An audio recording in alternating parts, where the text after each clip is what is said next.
welcome back to the Diamond Report. Stephen Gall, Cody Miller here to have a chance to, now as we sort of distance ourselves by about not quite 24 hours from the previous weekend, the Blues taking on the Puget Sound Loggers, a chance to sort of recap the weekend that was. And Cody, the more than anything, what it was is it was beautiful during the day, it got cold at night.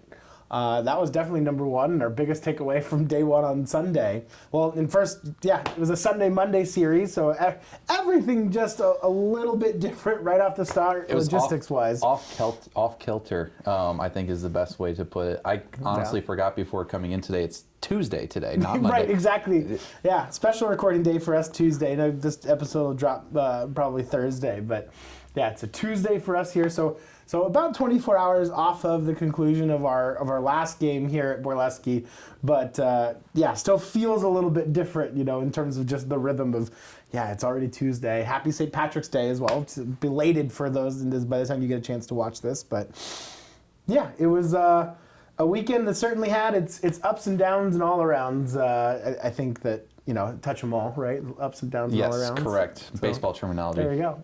So. No, it was, obviously not the way the Blues wanted to go into and finish this series. The 4 games also being a little bit different as well. Usually it's a doubleheader than the getaway day on the Sunday, which would have been Monday, obviously yesterday. But the 4-game series, 3 being conference, 1 being non-conference, that non-conference game even getting shrunk down to 7 innings due to just arm availability and also just to get Puget Sound back across the pass and back over to the west side in time, although both schools on spring break, so not so much from a class standpoint. But no, it was, we take a look at, the bird's eye view, and I think you kind of said it there at the beginning. It's walks are not good. And that is unfortunately what plagued the Blues pitching staff for most of the weekend, save for the Monday first game of the doubleheader, where that 8-6 close game. But unfortunately, it was the tail of the tape for the weekend, and just the walks got away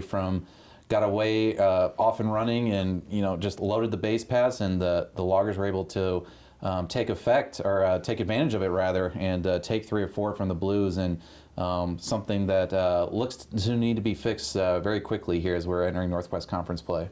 Yeah, and that always does become sort of part of the tricky equation is, you're sitting here on March 17th, last season series in the regular season currently scheduled for the first weekend in May. So you're looking out and you're saying, okay, there's still like 7 weeks left in the regular season. Like, there's plenty of time. But at the same time, and you start putting it in a different perspective, the team currently 5-10 overall, 2-4 in conference play. At 6 games, you have now already played 25% of your conference schedule. They're both home series. So to be 2-4 as it sits right now in conference play, the math has traditionally always been you can be a 500 team on the road, win 2/3 of your games at home, that you're going to be putting yourself in a position to compete for conference championships, right? Like, I think that's always sort of been the math of college baseball. So objectively, when we take and sort of, before we really sort of dive into some of the numbers and the things that we want to today, that sort of bird's eye view that you look at it, the team has now played 2 of their conference series already, both of them home ones. So you're going to have some time on the road coming up that you have to be worried about. You're going to have a long stretch here without a home game. So, combination of spring break and just conference scheduling overall. So I think the big takeaway is, where you want to see some development, and you try and be patient in certain situations. Not to say that it's ready to push the panic button yet, but if this was, a metaphor where there's a physical panic button, right? Like, before it was like, it's on the wall, everyone's looked at it, and I probably was like, now it's like, oh, okay, I see you, right? Like, I know I'm identifying where it is, I'm preparing my my scenario in which I maybe have to push a panic button. I'm not there yet, but I have to at least, now I know where it is. I'm aware of its existence in ways before it might have just been on the wall and something that I walked by 100 times without even thinking about it. No, and you talked about, I think the key point there is, having those first 2 conference series at home. Usually this is something that Borleski's been very advantage for the Blues playing at home. You talked about winning 2/3 of your home conference games. I would say post-COVID, that's been the tail of the tape, and even going back probably further, taking advantage of your home series, jumping out ahead quickly, getting in front of teams and really diving into the bullpen, but just hasn't really seemed like that's been the case so far to start this season. And we've seen it just flip almost in terms of now the Blues are just behind late in games and playing catch up. And we'll dive deeper into the stats like you said, but you find yourself looking up in the 5th, the 6th, the 7th inning, and it's like, we've got a 6-run deficit, we got a 5-run deficit, we got an 8-run deficit to make up, and that's just a lot of wear and tear and a lot to put on the offense to do. And then even if you do get back up and you catch, then all of a sudden you're going back to the bullpen and you're trying to just find some sort of stoppage. We said it yesterday or Sunday on the broadcast, but just stop the bleeding. And I think that's become very apt description so far in terms of not letting these games get away from you, get out of hand. Some high-scoring games, some football scores that we were talking about. So just really trying to, rein in, not hit that panic button, but just kind of rein in some of those unforced errors and those mistakes that we just haven't seen in years past. And, we hate to harp on it, but it's going to start with the pitching staff and those walks. It is. And if you have any questions, comments, or want to be part of this conversation, we certainly welcome the reach out. Can do so either by emailing whitmanathletics@gmail.com. Have an opportunity to follow Whitman Athletics on Facebook, Instagram, YouTube, X. Plenty of ways to get in touch with us. Would love to, I think we're going to plan to try and do a mailbag episode in a couple of weeks. So if you want to get those questions in, whether that's questions you might want us to ask the team, questions of us, questions of, stuff that's happened in previous weekends, whatever the case may be, I think we want to try and hear from those that might be listening and following along as well throughout all of this. So baseball analytics questions, what does WAR mean? All those, sure, right? Absolutely. JB's going to put, John Barry, our producer, is going to put something about right here with where you can go do that. So any sort of questions you have, we welcome them. Yep, absolutely. So, but yes, so when it comes to the matter of it, when you look back over the course of a weekend, this is not analysis that you're not going to find just about everywhere. But on a 4-game series, when you give up 18, 13, 8, and 12 when it comes to runs. Quick math, if my math is correctly, that is 51 runs in 4 games. One of those games only being 7 innings, too. One of those games being 7, so averaging over 12 runs a game was the University of Puget Sound. And there's nothing to take away from Puget Sound. We said it multiple times with the broadcast. Puget Sound came, I believe, into the weekend and left the weekend as the highest hitting team batting average-wise in the Northwest Conference. So definitely a talented team over there with the Loggers, and probably one to look out for at the top of the standings for most of the season, but just not giving them just free opportunities, and more so looking for ways to challenge hitters moving forward, staying in and around the strike zone, so then you get to mix those pitches up, and just haven't really been able to see that starting, other than I think you could say maybe Russ on Monday's game 1 now. I'm getting my days mixed up with this pushback. But other than that Monday start from Russ, where had 7 strikeouts, no walks, just really didn't see that from most of the Blues staff in terms of just eliminating those and giving the team in a position to take control and advantage of the game and an opportunity to win. And so kind of starting at the top, the weekend did get altered right off the bat. We had rain all last week around Eastern Washington, and not only just the rain of Eastern Washington, but the pass ended up closing down on Friday, making it impossible for travel over. The decision was made to move the series back to Sunday, Monday, back on Wednesday of last week, just sort of being able to read the tea leaves, as it were, knowing the rain that was incoming, the ability for just, the temperatures not getting high enough to allow the field to dry out, even just got it just out of precautionary reasons. One of the worst things, especially as all the teams are, managing budgets and everything else too, the extra travel day, extra day of hotels, extra day of everything else, just trying to avoid some unnecessary expenses. And, there was a very real possibility, especially as we were sitting there Monday, Tuesday, and into Wednesday, just a realization that, we may not get games in on Saturday. And so as opposed to trying to press our luck, the decision was made. Both teams having spring break this week. An easier opportunity to just push it back a day. The weather was looking a lot better post-Saturday. make sure we get games in Sunday, Monday, not an issue. And so we're fortunate to get all 4 games in without a problem. Monday we did get some rain right at the start of game number 3, and so there was a little bit of precipitation. You saw that in the field throughout the weekend as well, just in terms of, occasionally we'd see a bouncing ball through the infield and it'd kick up water, just as, the Borleski Stadium does a really nice job of draining. Our Pete and Tim do a tremendous job in taking care of the field. I think we've both said at different times, this is the best the field has looked for March. Part of that playing, I think, a mild winter that we've had. But putting it lightly, a mild winter. Yeah, definitely in our experience, both of us have been here for about 9 years in the Valley now. And so it's certainly a mild winter from our experience. But overall, just, got some rain, really have avoided snow to this point. It's been a mild winter, but so the field looks fantastic. And so, but that's not to say that it doesn't also hold a lot of water, but there's holding it, and then there's being able to have it dry out a little bit, and it never quite got there. No, and so we got into Sunday's game, and just like you said, good jobs to Tim and Pete for getting the field to where it was. So. And you had mentioned, not to keep talking about the field, but I had forgotten, this is the only natural playing surface in the Northwest Conference. Yeah. One of the few left as well. So it takes a year-round operation for sure. But anyways, we kind of dive into the games and we start kind of looking through everything.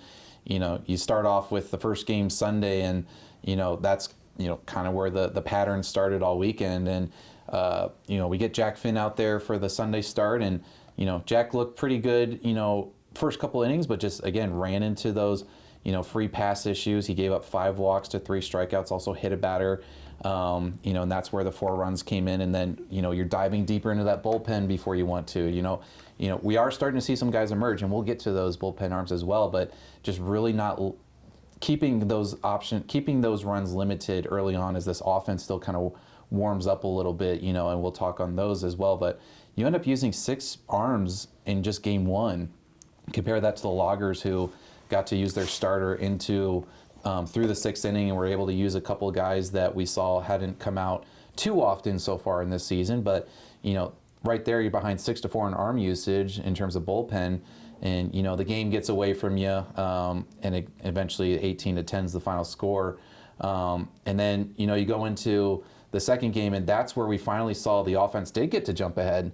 It was a 1-run game going to the 4th, but huge 6 running in the 4th, 4 running in the 5th, and now you are up. But then again, diving back into that bullpen, and just some guys that we haven't seen quite as much of getting an opportunity. And you saw Ryder Peterson come in for the first time at home, and you saw a Torrin Eggy came in again as well. But just really looking at these stat lines, the 7 walks for Ollie Brown to start off. He did go 5 innings, but then 6 for Peterson. Just unforced errors and leading to more at-bats, more pitch count. And those things add up, especially in this conference. And, you're kind of lucky to get away with a 14-13 win in that game, too. It ended up being a big one just to avoid the series sweep, but just seemed to be a continuous theme through the weekend. It did, and so speaking specifically to game number 1, it was 4-3 through 3. It stayed there through 5, right? Like it was competitive. Jack battled, and the stuff is really good from the lefty, right? Like I think we both walk away watching Jack going, man, like you see the talent in the arm. You see that the stuff moves. It spins a lot. He's got good velocity. There's a challenge in feeling that just, sometimes I think it moves more than he can even control at times. And that, that goes to show with him with, the strikeout to walk number so far here in 2026. In 17 2/3 innings, 20 walks, 25 Ks. Guys are only hitting 186 against Jack so far in 2026. When they're not making quality contact against him, it's just a matter of, can you fill the zone up enough as a starter to be able to eat more innings? And really, when you talk about, especially for this weekend in particular, Jack sitting in that, that game 1 starter role as a result of, opting to go with Finn and Ollie Brown in games 1 and 2 of the 4-game set on Sunday. I think maybe keep into more of the traditional routine. So Russ goes on Monday.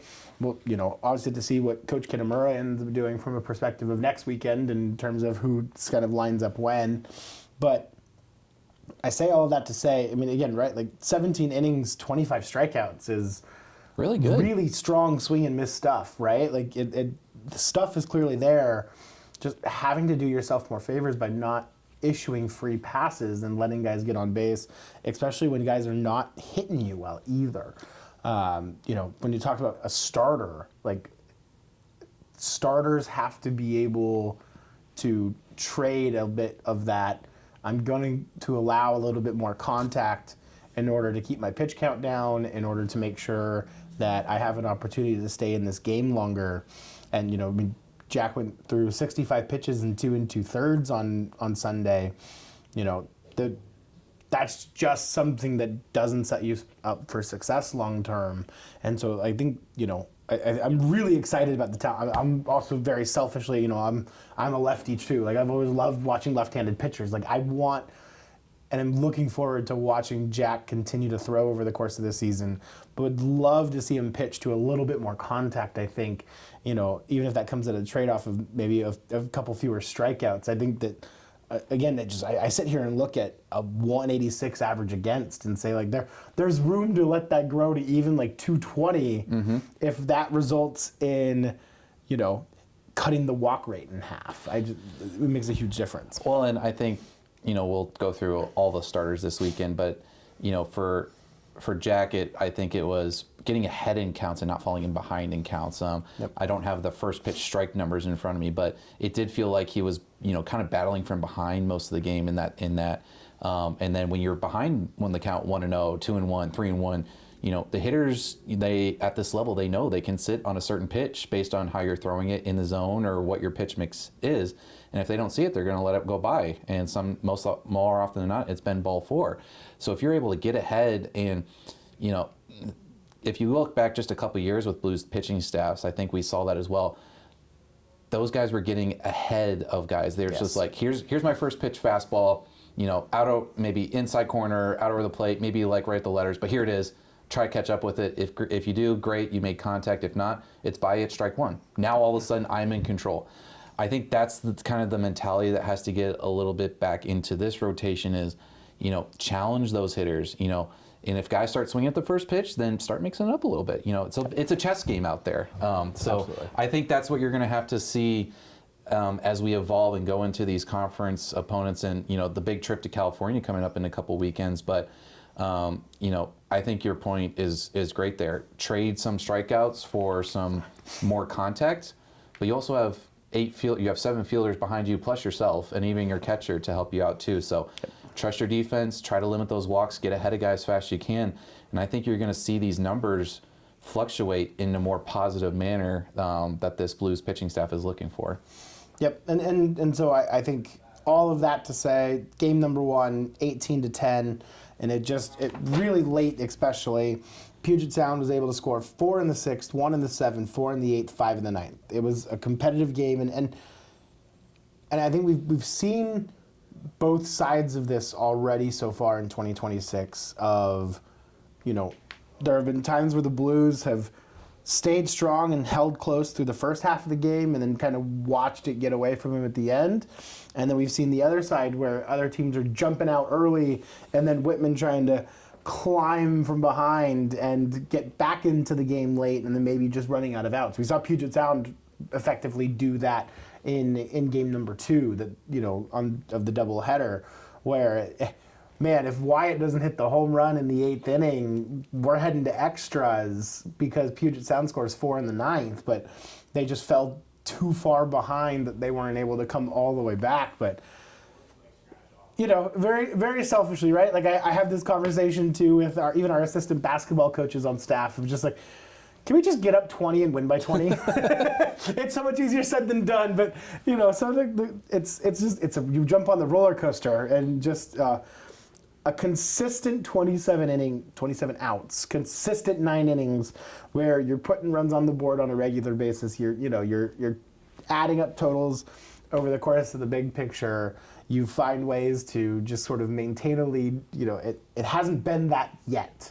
I don't think we've seen this team play its best 9 innings of baseball in a single game. And that's what I'm looking forward to as we move forward, is what does it look like when it all clicks? Well, and the other thing to kind of take into account too, we kind of were looking at this in Game 4.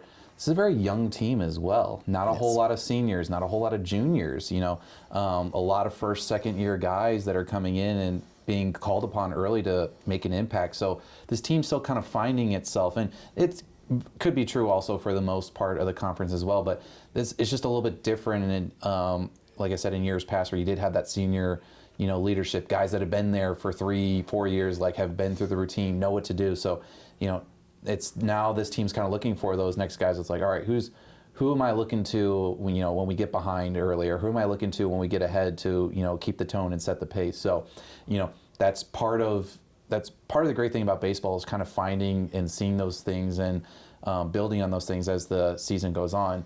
But also to say that, as good as that is to have in baseball, to be able to build on those things, you're starting to run out of time a little bit, especially in conference play. So just something to keep an eye on there. But to kind of go a little bit more in a better direction in terms of the pitching staff, I think some positive signs to take out of the Game 3, the first game of Monday, which would have been yesterday's game. We saw Russ Peterson, and we saw the Russ Peterson we were used to. And in talking about his outing, did give up the 5 runs, but you go look at his stat line: 6 innings, complete 98 pitches, so a good pitch count there for 6 innings. Strikes out 7, and the big one, a big goose egg in the walk column, 0.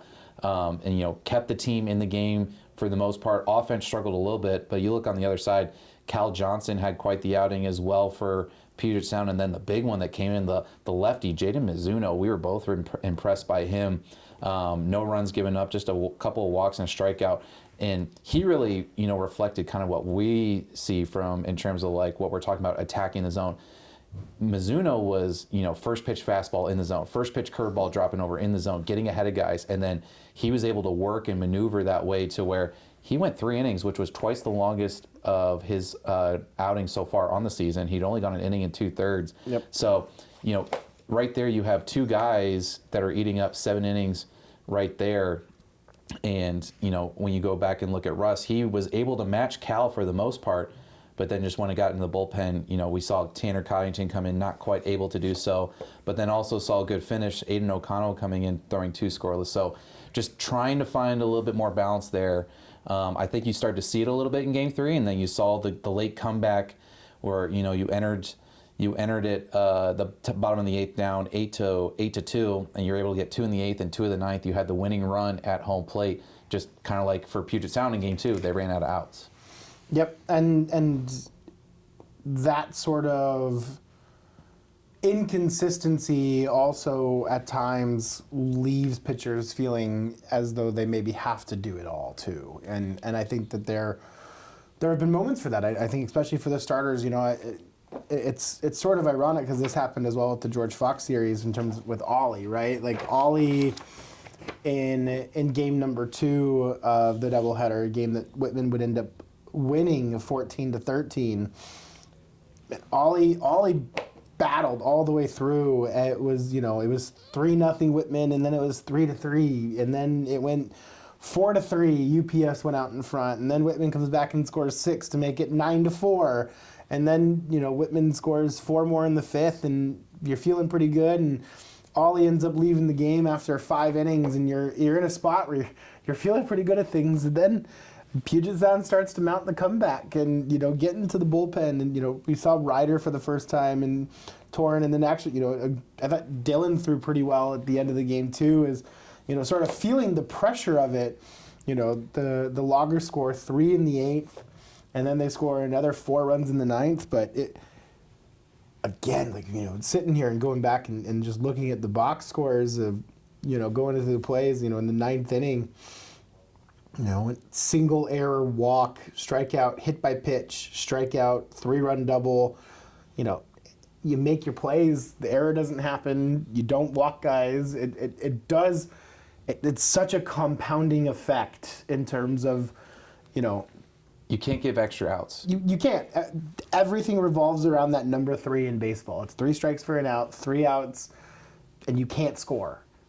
up until that point, like everything in theory is on the table. And so like you want to be getting to those points, and the longer that you let teams hang around, the more opportunities you provide them to come through in the clutch, the more opportunities you provide yourself to make a mistake, the more opportunities that you ultimately are setting yourself up to fail, that you'd rather execute the first time, right? Like everyone's talking about, it's just the measure twice, cut once, right? You want to, be certain, you execute your plan, you live with the results. It's when you then have to adjust because you're not executing your plan that things tend to go wrong. Yeah, and it's going to be a thing to watch, and I'm sure they're battling right now, but consistency is going to be the key. I think if they can just find a way, even if you just cut that walk number in half across the pitching staff as a whole, I think you're just going to see a dramatic difference in the score lines themselves and the competitiveness in each at bat as well. I think you're going to see. I would start trying to emphasize putting more pressure on these Northwest Conference opponents and their bats. Again, we mentioned the loggers can hit. The stats reflect that before they came here and after they leave. So, but I think you're going to see that across the Northwest Conference. So, I think right now it's again, not panic button time, but it's time to start really being like, all right, how can we as a staff and we as a team really eliminate or just cut our mistakes and unforced errors in half? How much better is that going to make this, and how much more ball games are we going to be in? And all of a sudden you could really see the tide start to shift a little bit in terms of where your standings are in the Northwest Conference. Yep, and it feels at times as though it goes without saying, but it's worth being said. Just in the truest sense of every game matters. At the end of the day, unless you're going to be in a position to have a quality enough record to qualify as an at-large, which at this point I don't think in 2026 that's going to be anybody in the Northwest Conference. The name of the game is you got to go win the conference. And so we're talking about 24 games to qualify to get into the conference tournament, and then play your best baseball at the right time in order to win it and give yourself a shot. Absolutely. That's what we're looking at, big picture, right? Like, it's important for the team and for these guys to be focused day in, day out and processing results. We get to play analyst and speculate and Monday or Tuesday afternoon quarterback in this case, in terms of looking at some of this stuff. But you have to be in a position now where you're 2-4 in the conference, where, not to say that you're putting pressure on yourself, but the impetus is on executing, on giving yourself a chance to win, because you're eliminating the mistakes that have really up to this point sort of been the downfall that you've seen so far to this point. No, and I completely agree. But you still have time, but as you said, time's kind of going to be run out here soon. We sit here in middle of March. By the next time we come back home, it'll be early to mid-April when we play another conference opponent. So a lot of work to be done between now and then before you're back at home. So we'll see. With our luck, raining. But yeah. No, in all seriously, I hope not. But so there a lot of positive to get to talk about the weekend. Before we get to that as well, going to have a chance. We're going to pause for a moment, and I'm going to toss it now to my interview that I had. Is this the special guest? Special guest. You were teasing it all day yesterday, and you wouldn't let me know. So I'm just as interested as the viewers are. Who do we got that you got the interview with? Well, why don't you go find out? It's coming up next. Hey, Blues Nation, welcome back to Dugout Talk, where we venture off the field and take some time to catch up with the sources, interviewing someone with Whitman Baseball to get the scoop straight from the horse's mouth. Super excited for today's guest. I have no doubt he's a familiar face for many of the Whitman Blues faithful that have been watching the program in the last decade.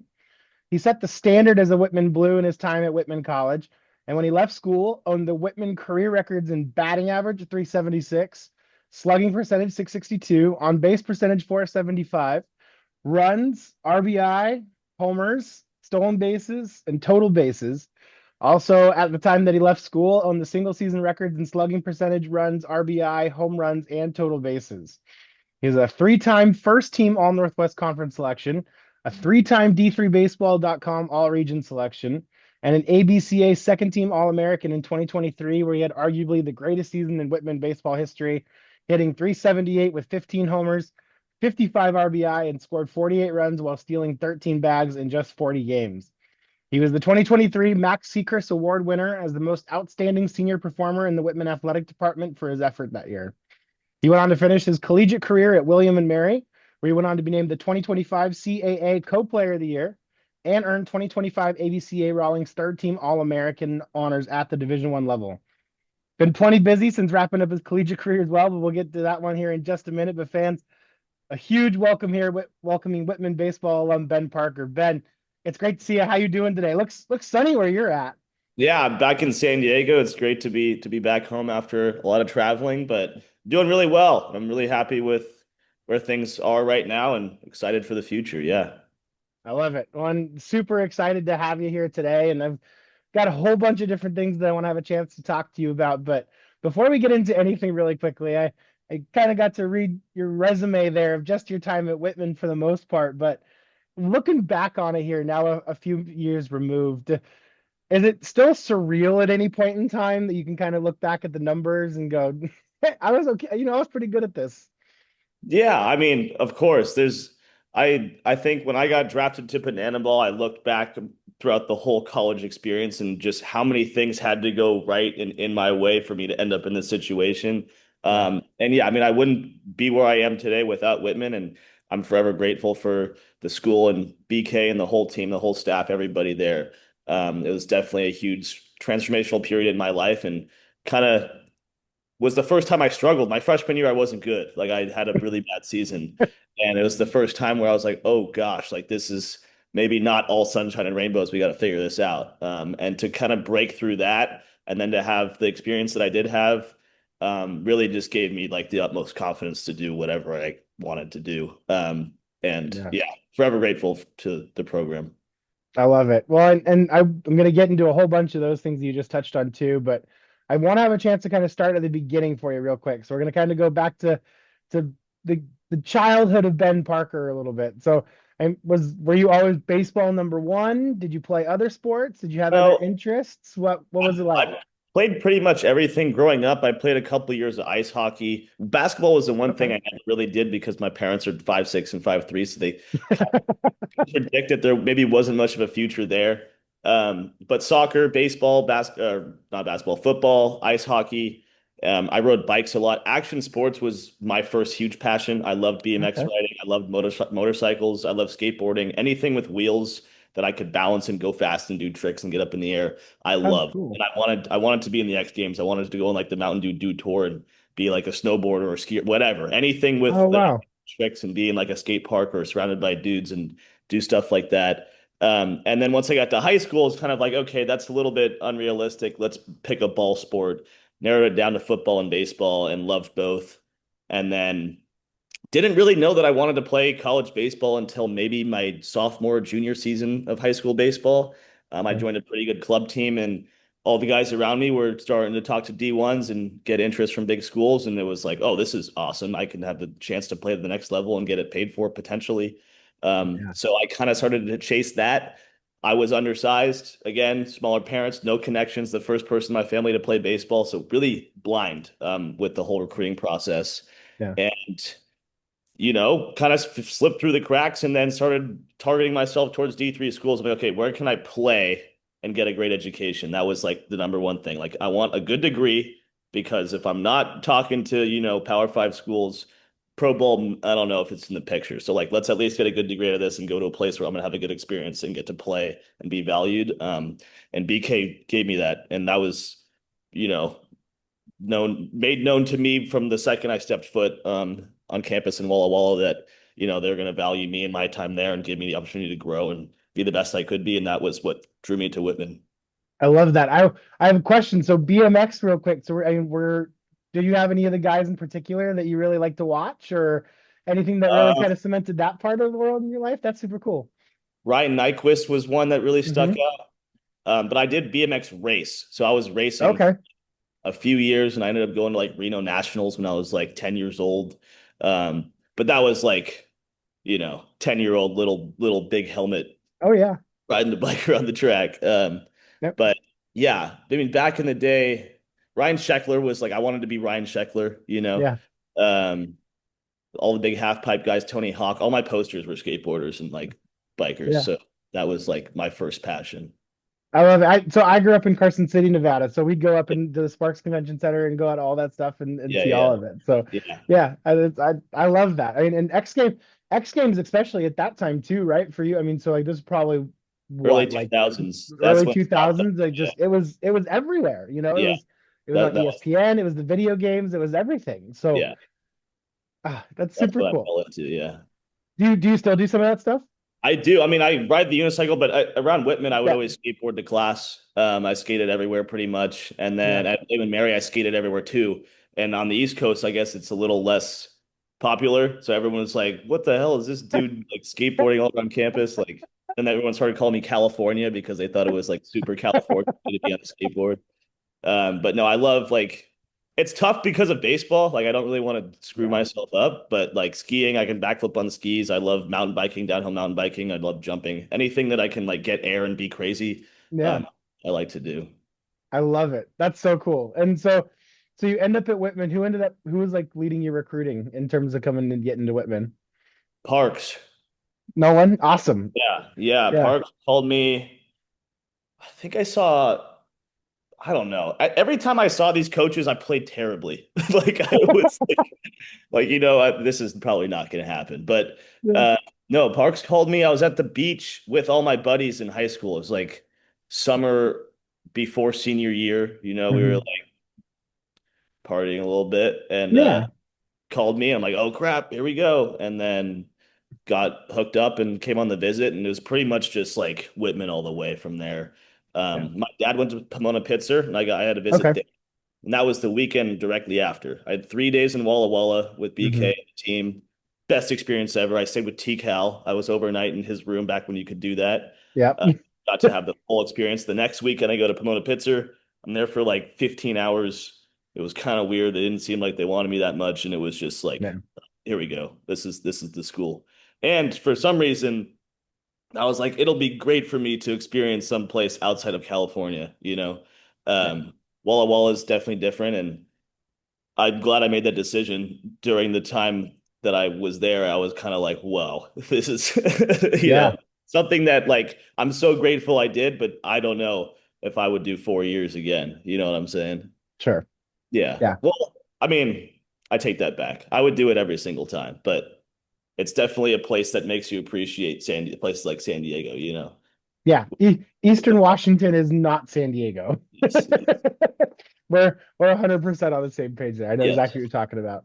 And then, but so you get to campus, you're getting regular playing time as a first year, and then, man, all of a sudden season's over, right? Like it's COVID, it's everything. Like you get to campus trying to figure out your way, and then it just stops. Like Yeah. where were you at in terms of figuring out like, man, like, oh boy, like what am I doing now? I was completely lost on the field. So when that happened, selfishly, it kind of felt like a reset, like okay, I have time to figure this out now. Yeah, Obviously no one wants their season to end. I felt horrible for the older guys where it was over for them. right. Uh, but it did give me time to come home and kind of think things over, get back to the basics. I got to spend time with my brother. If it wasn't for COVID, I don't think I would be here. Like COVID was very Yeah. transformational in my career because I did have access to, we had maybe 6 months before COVID hit, my dad bought like weights and stuff to put in our backyard, Oh which ended up wow. being huge. And we had access to our little league cages. Uh, Hmm. and so it was every single day. All we did was play video games, lift weights, and play baseball. And it was like Yeah. 5 months of just grind. And I got so good, like at just BP, just hitting, just like, and then the confidence came back. And then I joined the league and it just kind of went from there. But Wow. yeah, COVID was like that didn't happen. I don't know where I would be. Obviously with the eligibility thing too, but just from Right. like a mental standpoint and a physicality standpoint, that was like the biggest thing that changed my path, I think. That's actually super interesting because yeah, so I mean we finally get back, we're back on campus, getting to play in spring of 21. And all of us were obviously still kind of in this like how almost like waiting for the carpet, I think, to be pulled back out from under us, right? Like there Yeah, was some level yeah, of trying to figure it out. But like I mean you jumped right back in and had a monster sophomore year, right? Like hit over 400, 7 bombs, like starting to feel it a little bit. Like did so mentioning like it clicked all in COVID like makes a ton of sense at that point where you're like, okay, I'm dialed in, like this is just go time now. Like once that season started, yeah. I Yeah. think for me it was proving to myself that I could do it. There's something in my head that I'm like, I don't deserve to be here. It's like a little bit of imposter syndrome. So I have Yeah. to prove to myself that like on paper, yeah, maybe my tools are as good as these guys, but I haven't done it yet. So I want to see myself do it. Once I have that like first little sniff of success and I get that little, when you have a good game, you feel a little swagger and you're like, oh yeah, I got this. Like that's what I needed, and then got it, and then it just took off from there. Yeah. Once I felt like I belonged, it was the end of it from the not having success standpoint. Was there anything about the transition to college baseball that surprised you as a freshman that you had to figure out, or was it just kind of catching up to the speed and everything else? It was more just all in my head. I mean, I've seen it with when I went to William and Mary, like there's freshmen that come in and like they're very talented, but there's Yeah. this like kind of deer in headlights look where they're like, "Oh my God, this is college baseball. That guy's 21 years old." Like, and Right.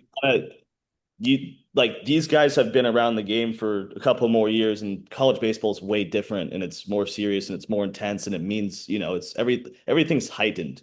So Yeah. when you're a freshman and you're unproven in those spots, like if you don't have that like instant just I'm the man mentality, it's really easy to kind of get caught in your heels and be a little bit like passive and tentative and go, oh, I don't know, and that's baseball's Yeah. too hard to think like that. You can't have that mentality. So I think it was a little bit of just, glorifying the opponent and Sure. just seeing like being too in awe of the whole thing instead of being like, no, I belong here. I'm better than you. I can do this. Like that's the mentality you need to have to succeed in baseball. And yeah. So did you have an on-field moment where you felt that transformation where just big game or something clicked facing a guy that it was just like, Yeah, yeah. it was the first weekend. I think their first series was at Willamette, Mhm. and I had like two hits the first game, and I in the second game I hit a bomb to right center, and I'm like, all right, this is it. Like I can do this. Yeah. Like Yeah. once I just got it out of the system, I'm like, okay, good game. I feel it now. I'm good. But yeah, it was that freshman year. I didn't know what was happening. You feel pretty lost when you're in those situations. Sure. Well, and especially on a Division III campus in an academic school like Whitman, it was the academics and the athletics, right? Yes. Like I'm Yeah. trying to figure out both of them. Yeah. You obviously then went on and you ended up playing at William and Mary and continued on the success. But can you talk about like being the D3 student athlete as opposed to the D1 student athlete and kind of what it was like trying to figure it out at Whitman versus then transferring D1 and going to William and Mary? You're saying like differences between D3 and D1 from an academic standpoint? Yeah, just the life of a student athlete. Oh, okay. Yeah, I mean, so the fall in D3, there's a lot of rules. We get 10 coaches practices, whatever that is. A lot of it's just on your own, which I loved and like allowed me to like kind of dive into my bodybuilding thing and have more time to work on my swing by myself and, hang out with like I loved hitting with Teague. Teague and I would hit all the time. I loved hitting with Leo. Yeah. Still talk to those guys all the time. And I loved that because I think that's when I got to grow the most was when I was with a younger guy or I was with Leo and we just could just bounce off each other for 2 hours on a random Tuesday night at 9 p.m. Yeah. As in D1 baseball, you're at the field for 5 hours a day, 6 days a week, year round.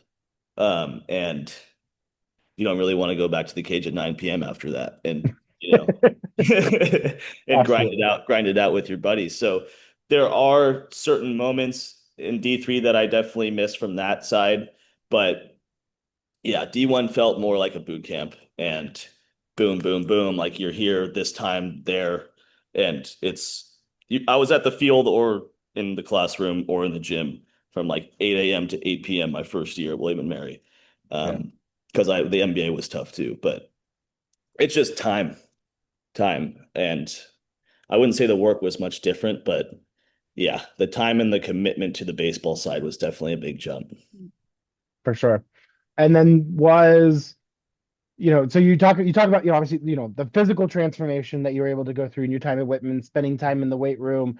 Where did the love for that come from? And where did that sort of really take off? Was it, just you found a love of being in the gym? It was helping the baseball I think career? Like where did that kind of come from? Initially, I've always had like an obsession with like having a cool physique. I don't know, like I don't know. Yeah, I like muscular guys, like it looked cool. So I'm like, oh, I want to look like that. yeah, From just like a basic standpoint. But I think it really stems from just being undersized my whole life. I was always number one because I was the smallest kid on the team. yeah, And I was always kind of scrawny, always shorter. I never had the I factor. Like when a coach would look at me, they'd go, I don't know, like good, bad to ball, but like, is he gonna develop? Is he gonna get much stronger? I don't know. yeah, So that I committed to Whitman in the fall. My football season ended like a few weeks later, and then I was like, let's figure this out. Like, I want to come in looking like a freak. I want coach to say, holy crap, this guy is working like he wants like a shot to like be one of the guys. So I yeah. and once I kind of did a month of lifting, no idea what I was doing. I was hitting like arms and shoulders like every day. Like I don't think and Yeah, chest. I didn't train legs. I wasn't doing back. I was yeah, just like, all right, what looks good? Oh, my chest and my arms. All right, let's keep hitting that. yeah, But I saw a little bit of progress and then it was just like hooked. I loved it. And then I was just obsessed with learning more and more about the training, learning more and more about the diet. And then it became like a whole separate like hobby and passion. It's like I have baseball and bodybuilding, and I'm glad that they can work together because, the stronger I get, usually the better you get at baseball. I just have to figure out the mobility stuff, but yeah. it kind of came naturally. Yeah. That's awesome. And well, and I ask all of that too, just because, it is, right? Like baseball, you talk about from, there's all the cliches and stuff about like, filling out the uniform and everything else, from a traditional scouting perspective. But, you know, so much of baseball is conditioning yourself and being able to sort of take the day in and day out of the long season, right? Like Yeah. it's the day after day component to it. And so being able to be physically strong, where did you see the biggest impact in your ability to sort of stay on the field, stay healthy, stay consistent over the course of a season? Staying healthy for sure. Knock on wood. I haven't missed a single game for an injury, Yeah, uh, like ever in college baseball or here. I did break my hamate, but that was summer ball. That's a little bit different. Everyone yeah. does. Yeah. But end of the season is the biggest difference. It's like when guys are breaking down and that guys are just, your body, you feel it's almost like you have like the flu. Like when you're 50 Mhm. games into the season and you're on that third game of a weekend, like your body does not want to move and you feel sluggish. The bat feels like it's 50 pounds. And this past year, the past couple of years, like I'm getting to like that 50, 55, 58 game mark and Mhm. like I'm good. Like I feel explosive. My legs feel good. Like I can wake up. Yeah, it hurts, but like once I'm hot, like I'm like boom, boom, boom, and I can see guys just dragging. Yeah. And I think that like yeah, just that might just be from like a muscle mass standpoint, the fact that like I am able to maintain muscle throughout the season is going to help me, stay stronger, feel better, feel more explosive. Because guys definitely waste away. It's hard. You're traveling, your diet's crap, you're eating, whatever the team will feed you, Yep. and you're in the gym like once or twice a week, if that. So doing whatever you can to keep the muscle mass up and stop from wasting away because the body composition definitely degrades as the season goes. But if you can hold that up, it's going to benefit you when everyone else is hurting. So that's what's I feel like has been the biggest separator. That's awesome. And well, and so in that kind of lens too, you're talking about the game total kind of catching up. You had a chance to stay in Walla Walla and have spent your summer with the Sweets, right? Like, and so that there were a lot of cool components. Me getting to observe it, sort of, the spring right into summer. It felt like you really sort of carried that same leadership component in terms of trying to, lead the way, set an example, doing all of the right things. But you definitely see, and because I've seen it for years now. Guy gets his first full taste of playing a full season of college baseball, continues that right into summer baseball, where that one is truly like the minor league experience of, on the buses day in, day out, then go right into fall ball. That by the time a guy gets into September, October, November, like they're physically exhausted, right? Like just from trying to endure through all of that, and didn't see that from you at all. But I have specific questions because you also mentioned Leo, just in terms of like now, Leo's going to manage the Sweets this summer. obviously he was in Walla Walla too a couple of times for the suites as well and everything else. Have you guys had some conversations about him getting excited for the summer or anything else like that, or just your time in Walla Walla from the summer side? Sorry, what was the question again? You Just saying? just if you had conversations with Leo or just any Yeah, sort of about him memories coaching about suites. yeah being with the suites, sort of that difference, that experience, shared stories, Yeah. anything like that. No, I mean, I think I'm super happy that he's able to have that opportunity. That's going to be awesome for him, and Yeah. he's Mr. Walla Walla. I mean, that's there's no better spot. It's full circle now. He was a player, then assistant. Now he's head coaching it, and it's Yeah. just awesome to see. I'm super excited for his future. I mean, he's a baseball guy. He lives, breathes, and sleeps it, and that's all he knows. And not that's not a diss, but Yeah. he's a great dude and he's a baseball dude, and I'm really Yeah. happy he has this opportunity to come back and be in Walla Walla and represent the city. Yeah, it's pretty cool. 100%. And then so for you, so you finished up at William and Mary. What was your plan at that point? What did you have a sense of what you wanted to do next, or where the world was going to take you? So the summer before, I'd interned at a pretty cool gym in Santa Barbara. My brother went to UCSB. All of their Yep. best baseball players trained at this kind of, I guess you would call it like a celebrity gym. I don't know, but Hmm. there's decent names there. And I was looking for an internship that summer on the business side. I was going to go do marketing, and then that owner was kind of like, "Hey, we're looking to get some interns in this summer." And my brother texted me about it. I'm like, "Yo, that would be sweet." Like, Yeah. he's one of the best trainers in the world. Like, he's trained pretty much anyone you could ever think of. Lance Hmm. Armstrong. Um, well, that's one, but I'm blanking. Crazy. You're good. Yeah, yeah. But Justin Verlander, John Carlos Mhm. Stanton, like you name it, all the big names. And so that definitely caught my attention. So I moved down, did the summer there. Then went back, played baseball, season was ending, and I had, the good year, was talking to a few teams, and the plan after that was to go back to the gym and do full time. I did the internship, they offered me back full time. Yeah. I was going to go do that. And I started doing the social media thing because that gym pays well, but there's only so many hours in the day, and you kind of get capped at around like, a little over six figures, whatever. So if Hmm. I figured I could, push the social media hard and get online clients, that's a good way to, bring in some extra revenue. So that's when I started the Pumps by Parker Instagram, like full time, posting twice a day. And then I was again talking to the MLB teams after that my senior season, and I couldn't go back to the gym because they go, you can't come back and then leave clients if you get signed. So I waited, and then Gotcha. a day before the MLB draft, Banana Ball reached out, and they go, "Hey, try out in October." Gave me the whole rundown. I can talk about that a little bit later to give you Yeah. more info. But yeah, essentially, the gym kept getting delayed because of baseball opportunities, and then I was just doing content and started making money, a little bit of money doing that.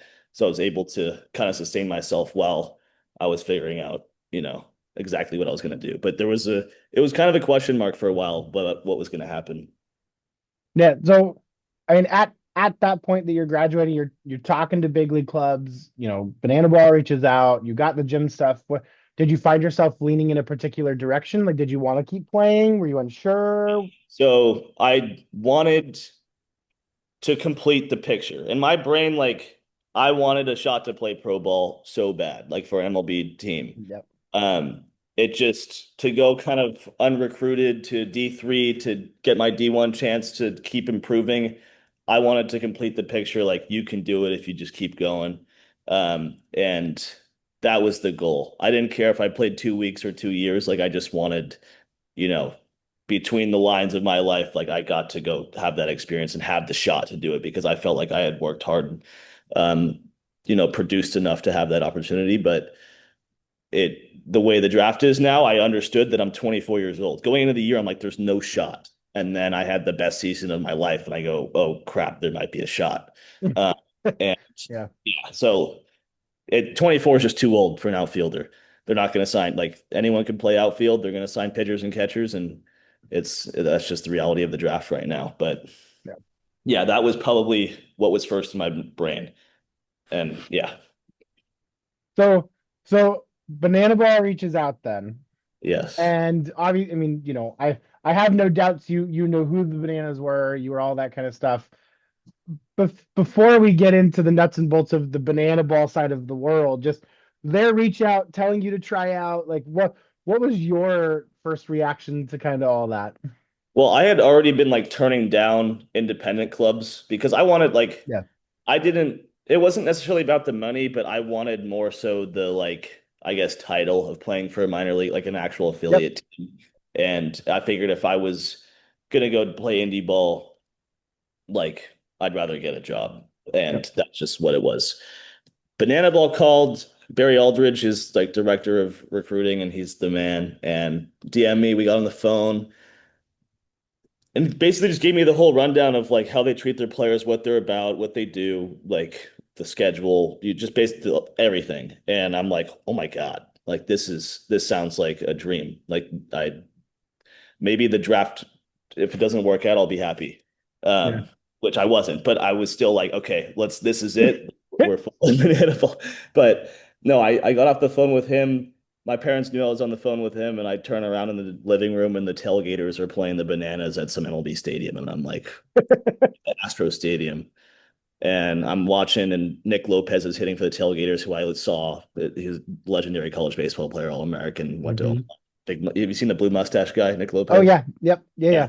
yeah. Now he's like my good buddy, but he's hitting on TV, hits a double, does like a crazy celebration. Yep. There's thousands and thousands and thousands of people screaming. I'm like, holy crap. Yeah. Like that looks pretty sweet. Then yeah, that was kind of what my sights were set on after that. That's awesome. And then so you commit to going to tryout. What was the tryout process like? For me, it was just so I went straight into bodybuilding. Like I was putting on size, just lifting 6 days a week, Yeah. hitting to because I knew I had the trout, I was hitting every day, but I was like, oh my God, I gotta unwind this stuff because I got like pretty big and just stiff. And Yeah. then, but the tryout was, they don't tell you a lot. Like they're like, all right, Okay. this is it. So I'm like, it's a little bit like, did they forget about me? Like you don't really know what's happening, and then you show up and there's 50 guys there, and everyone's in a crazy costume. Everyone's trying to stand out. Yep. And I'm like, I'm not making this. Like there's 55 dudes here, and I'm the last tryout of 6 or 7 tryouts, and um, but I pulled in the dugout and Barry was right there and he knew my name. He goes, "What's up, Ben? Like, good to see you." And then he talked to me and was pretty personable and was saying how, he was talking to all the coaches about me. They're passing around my Instagram and stuff. And I Yeah. was like, okay, there's maybe a little extra eye out because I don't know, I had a good season last year. Hmm. So yeah, I had a really good tryout and I did everything right. And then driving home after the tryout, Barry was like, "Get ready to get a phone call," and I was like, "Oh shit!" Like, yeah, like that's Yeah. sweet. I was fist pumping in the car ride home, like, let's go. Like I was so fired up. Yeah. Yeah, I had a great BP. My first at bat, I walked up to the plate on my hands and hit a like 400-foot homer to left and did a backflip at home plate and then rode my unicycle. Like I did everything I could have possibly done right. Yep. Uh, and it was awesome. And then, yeah, that night he texted me, he goes, "Get ready to move to Savannah." And then I'm like, all right, let's do it. And then I had to wait. That sucked because I was Yeah. like, big spike and then wait a month for the draft. And then I got drafted, big spike, and then wait 2 months to go to Savannah. But now we're in it and I couldn't be happier. And so you did. So you try out, and then there's yeah. Was what trial was in October? I think draft was in December, if I remember Draft was correctly. in on November 14th, I Okay, believe. so middle of November, Thursday. Yeah, and like a month and later. and so you're a first round pick to one of the new teams, right? Like as Yeah, that Banana was Ball is like expanded, like that was out of yeah. nowhere. Yeah, so we added 2 new teams. Last year there were 4 teams: the tailgaters, the firefighters, bananas, and the party animals. Yep. They added the clowns and the coconuts. The clowns are kind of pay homage to a Negro League team called the Indianapolis Clowns. They're actually Yep. called the Indianapolis Clowns. Yep. And the clowns were actually the first baseball team in like the history of the sport to like introduce entertainment. They had players that would have like these little shticks and they do acts and they would juggle. And there was a player that would come up to the plate, he'd face the wrong direction and then spin around and hit the ball. Oh, So that was like the big inspiration for that team. Oh, cool. which is really cool. And they were actually just in Memphis and brought back one of the original players for the Clowns. Hank Aaron played for the Clowns. There's a bunch of huge names that came up through the Clowns Yeah, when they were a real team, but they had like a 95-year-old guy come out and have a little speech, and he threw a pitch, and it was pretty awesome. that's And that's super just cool. like what the league is. Like we do Yeah. so much cool stuff, like honoring people, and it's pretty cool to see and be a part of. But yeah, sorry, I kind of rambled, but No, you're backstory good. on the Clowns, and then we're a beach theme team. Shane Victorino is our primetime coach. Yep. We're all about the vibes. We bring the beach to you, and it's pretty fun. I wouldn't want to be in any other team. Our coach is awesome, but yeah, I coming into the draft, I knew I wanted to play for the Coconuts. I actually talked with Vava, who's the head coach of the Party Animals, and Hmm. he's a bodybuilder guy too. So we were nerding out about that Okay. for half an hour, and I'm like, damn, I really want to play for this dude, but their outfield stacked. I mean, they've been around for a few years. They have the best outfield in the league, so I knew that probably wasn't um, really going to be an option. But Crocco, I had great talks with. He called me a few times and pretty much knew I was going to be a coconut. Did not know when. They said first day for sure, get a camera crew, like have a draft party, whatever. Yeah. And then, yeah, I was like expected 3 through 5. I told all my friends, like, chill out, like we got time. Actually, in the video I get drafted, there's like one of my friends is grabbing a chair, the other one's like on his phone, and then they call my name and they're like, "What?" They're all like mad. Um, but yeah, out of nowhere, and but I mean, I couldn't be happier. It was one of the happiest days because it's the first time it feels like it all paid off. Then Yeah. yeah, it was a cool day for sure. Ah, that's so cool. And then so let's get into the nitty gritty, especially for those that, maybe not totally familiar with banana ball or have heard stuff, but have never sat and watched. Like if in kind of that like 60 to 90-second elevator pitch for banana ball, like whether that's, differences, similarities, Yeah. experience, like what's the elevator pitch you give to people when you tell them you're playing banana ball? So I'd say it's the Harlem Globetrotters of baseball, but better. Harlem Globetrotters did the same thing everywhere they went, same show, same thing happened at the same time. We do something new every place we go to. Yeah. We're learning choreography. It's entertainment baseball. So there's a real baseball game happening with a little bit of twisted rules, and there's entertainment involved in it. So every team has two show colors, which are basically like choreographers and dance coaches. And they're Mhm. teaching all these big dumb baseball players how to dance, which is hilarious. And at first, I was like, "There's no shot I'm doing this. Like, I can't dance." Yeah. But everyone's the same. We're all baseball guys, Mhm. uh, and it's makes it way easier to jump into it because, like, it's a joke. Like, we're having fun, and who Yeah. cares? And it's entertaining and it's cool, and you actually like get serious about it because you get Yeah. past the "I'm too cool for this," and then you're like, "All right, I want to get good," and it's not weird, and it's Yeah. everyone's in the same boat, which makes it like awesome. Um, but yeah, entertainment baseball. We have choreographed skits, walk-ups, dances, and they are like everything that is going to happen. We know what's going to for our team. The other team, I don't really know what they're going to do, which is why, like in center field, I'll just be like watching the big board, like, oh, this is awesome. Yeah. So that's the cool part too. But yeah, I mean, a game day from the player standpoint, get to the field at 10 a.m. for a 7 p.m. game, go out and go do choreo. We call it entertainment block, which is like our dance practice. Hmm. We go and we like dial in the dances and all the skits that we learned throughout the week for that Saturday night, and then come in, go take BP, go do signings, an hour and a half of signings, go start the show. And it's 2.5 hours of just straight in your face excitement, entertain. Like I was telling you earlier, it's Yep. brain rot baseball. Like everywhere you look, there's something happening.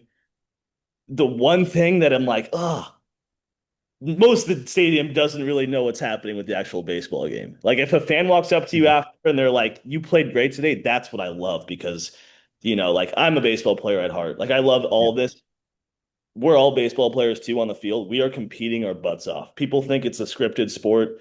The only thing scripted is what you see with like on the performance side. You can't script baseball. It's too hard Right. to throw a ball in a certain spot. Like we know, like if it was that easy, yeah, baseball's too hard to script. Yep.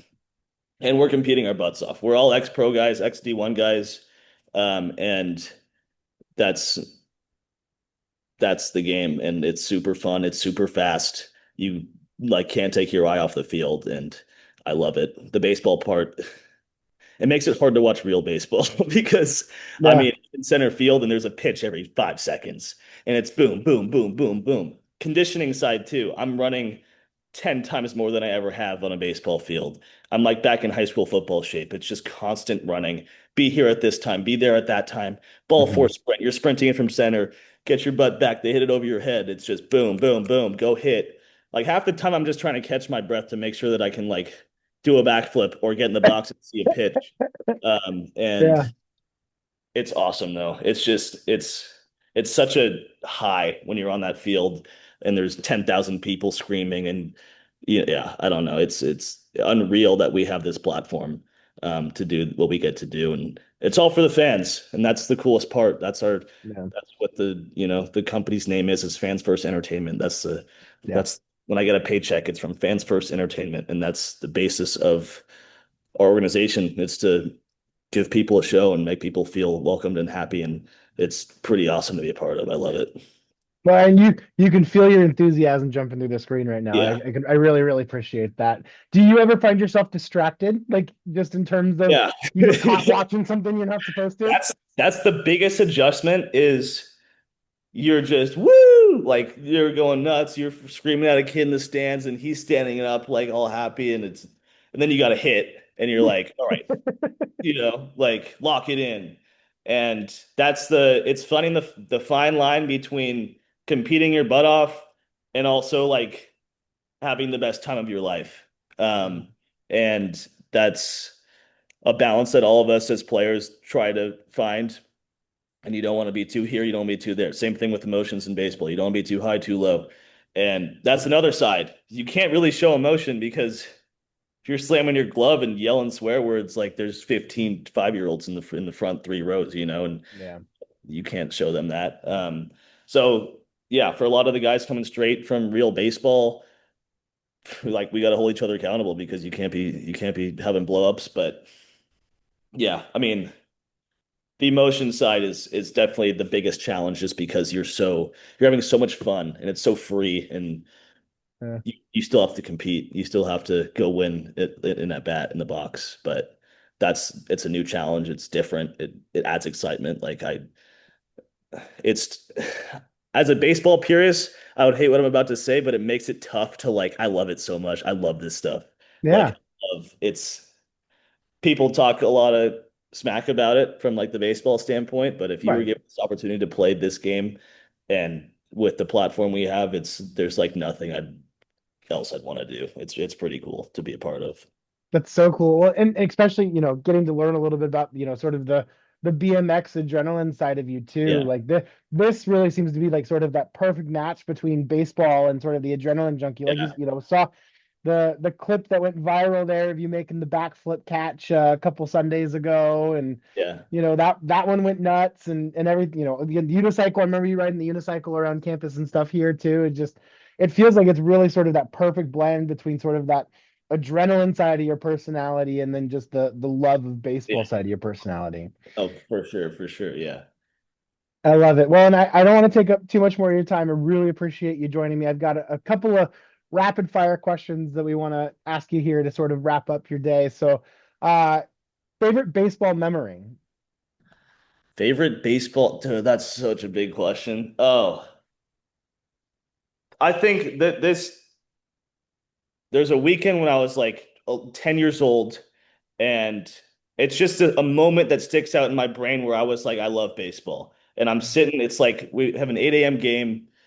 Top of the first, I hit a double. I come in and score. I put my catcher's gear on. I'm back behind home plate. I'm catching my favorite pitcher, and it's sunny, and like the sun's beating down. I got like a light layer of sweat, and I'm like, this is awesome. Like, there's nowhere I'd rather, no place I'd rather be right now than like on this field with my friends playing ball. And like that was probably people say, when did you fall in love with the game? It was that team, that day, that instant.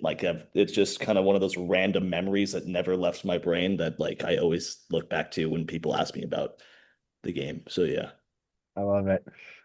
Who's the funniest teammate you've ever had? Damn, that's a tough question to ask a baseball guy because we're all It pretty. is. I know I'm putting you on the spot here. I didn't say anything easy. Yeah. Um, Funniest teammate I've ever had. And if you needed like a top three or one at every place, I'll give you a couple of outs here. One at every place. Now I'm just trying to rip through all the play. Let's just go right now because I have a short memory at the moment. That's all Uh, right. Joe Filomeno on my team. I don't know if you've got to look through the roster. A little bit, yeah. Pro ball grinder, 33 years old, a Chicago Italian. His kids are Rocco and Dom Filament. Like it's the classic, and he is the best dude I've ever. It's constant laughter. You look at him sometimes, you're like, this guy has a family. Wow, good for him. But what? How? It's I don't know. That dude, he makes me laugh hysterically every single day. Kyle Perry too. He is a character on my team. Yeah. Um, we're Banana Ball's filled with just like wild humans, and it's awesome to be a part of it. I mean that that's the part that makes the entertainment piece, right? Yeah. Like you got to have people that inherently want to entertain. So Oh yeah, that, for sure. that makes a ton of sense. Favorite Whitman memory. Whitman memory.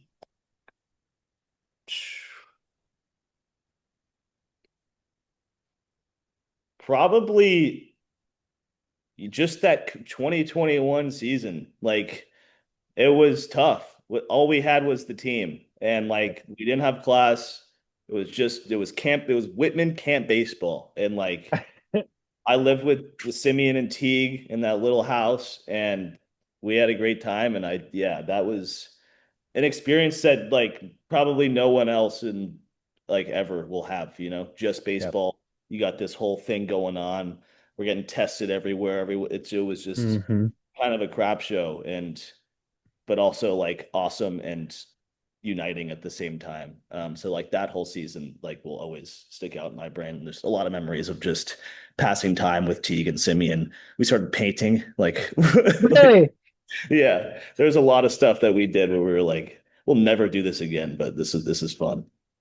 Oh, I love that. Yeah. So what's a one of the rules of banana ball that you want to see over in baseball? Banana ball rule, no bunting. You BK may not agree with that one. We're gonna put you. There's no bunting allowed in banana ball because bunting sucks. That's one of the rules that we say before the game. Yeah, bunting sucks, but I don't know. Yeah, that's probably it. That's probably it. Coach or person that ever gave you the best advice? BK was probably the best role model and coach I've ever had, just from like a personal development standpoint. There's definitely, I mean, I'm definitely always still working on being better myself, but he was very intentional with everything he did and gave us a lot of guidance, which I'm super grateful for. And he was just a great role model to have. And there's not a lot of coaches around the country that really can replicate what he was able to do, for everyone that comes through the team. So yeah, like everything that he did, just kind of giving me the reins to be a leader, but also teaching me lessons along the way. Yeah, He's a good dude. yeah, absolutely. I wholeheartedly agree with you there. What's some of the music you're currently listening to? Everything. We're on the coconuts, so I've always been a reggae guy. And my walk-ups at Whitman were reggae songs. Yep. So definitely still bumping that. I've been super into Deftones recently, just like a little Really? little sad boy dark like Jim music. I'm not sad at all. Just like it helps me get Yeah, into the zone when I'm lifting and makes me feel a little bit angry and push out an extra couple reps. But yeah. yeah, Deftones and reggae right now, which is a weird combo, but it's working. What's the stop on the Banana Ball tour that you're most looking forward to? Right here. We're in San Diego, playing at Petco Park, sold out. I Yeah. got like 50 people come into the game. I hope I don't throw up in center field because I got to keep my head down. Blinders on, we're playing baseball. I can't see anything because this is going to be the craziest experience of my life. Yeah, by a long shot. And that's in Yeah. a few days. But yeah, Petco Park. Also, we're playing at Gillette Stadium. That's Oh, going cool. to, yeah, being on a football field that's turned into a baseball field is insane. And hopefully there's the Banana Bowl likes to bring out celebrity guests to big places, and I'm really Mhm. hoping they're bringing out Gronk at Gillette. That would be I pretty feel cool. like Gronk was meant to be a celebrity guy at Gillette, Yeah, right? Like that yeah. that does feel like a perfect match. The So, Bananas just played the Party Animals at the Superdome, and they yep, had Drew Brees there. He yep. got bat and did a little pump up speech for him. So yeah, I'm hoping for I, Sean. I saw him talking about trying to hit 90 and how that didn't go especially well. Yeah, yeah, it's hard. Any pregame rituals that you have and you just stick to? I'm super like almost like go through the motions pregame. It's like I kind of call it like calm before the storm, where it's like you Mhm. can't really tell if I'm like really awake or there.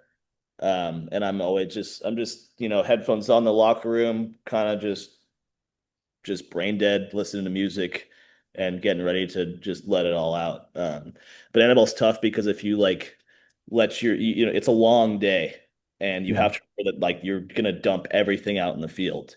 And there's a lot of rehearsals, there's meet and greets, there's signings, there's dancing. It's a whole thing. So you have to be able to like conserve your energy and keep everything down while still like being lively for fans, but like relax, right. relax, relax, and then the game starts and it's just freaking explosion, and then you're wired till 2 a.m. and then you got to wake up and do it again, and it's fun. It Yeah, sounds like a blast, man. It really genuinely does. I just speaking for myself, right? Like, when Banana Ball first became a thing, it was always one of those, like you said, like I think the baseball purist, so to speak, was sort of put in this like, what is this sort of yeah, infringement? But as someone, personally that, I'm a big entertainment guy, I like my wrestling, I like some of that kind of stuff too. And you could tell, right? Like and I love this component because I think that was the number one question that I think a lot of people had was just sort of you make the equation to Globetrotters and Globetrotters to Banana Ball and think, okay, so the party animals are the generals, but like that's not the case whatsoever, right? Like